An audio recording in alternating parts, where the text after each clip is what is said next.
Il faut emprunter une route étroite à 30 km de Rouen, puis prendre le bac pour traverser la Seine. Et enfin découvrir la splendeur de l'abbaye de Jumièges. Fondée en 654 par saint Philibert, détruite par les Vikings, le voyage du visiteur ne s'arrête pas là. Il va pouvoir remonter le temps en se plaçant sur des repères au sol avec une tablette numérique. L'abbaye est reconstituée en 3D telle qu'elle était lors de sa construction. L'image numérique vient se superposer à la vision des vestiges actuels.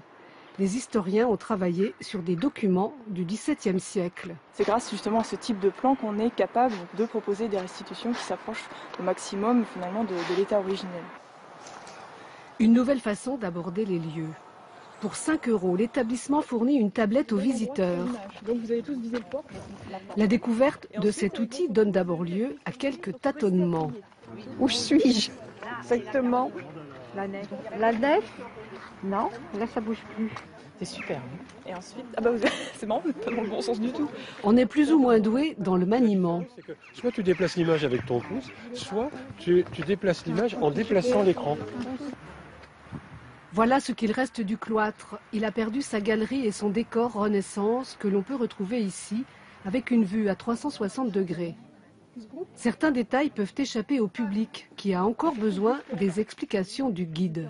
Vous avez un petit personnage peint qui lui aussi va être un témoignage qui est contemporain finalement de l'arrivée des Vikings en Normandie. Ces portraits en médaillon ornaient le haut des arches du monastère. Génial. Moi qui n'aime pas l'histoire, j'aime les pierres mais pas l'histoire. Non, mais ça fonctionne très bien. C'est vachement bien, on peut voir comme c'était avant. Ouais. Franchement, voir des images comme ça, c'est mieux que sur des livres, parce qu'on le vit en même temps qu'on le voit, quoi. Le parc de 15 hectares est resté presque le même depuis la Révolution, mais il ne reste rien des édifices qui s'y trouvaient. Ici, on se situe donc sur les terrasses, alors qui vous offre un point de vue sur l'emplacement du dortoir du XVIIIe siècle. Les vestiges de l'abbaye revivent ainsi en virtuel.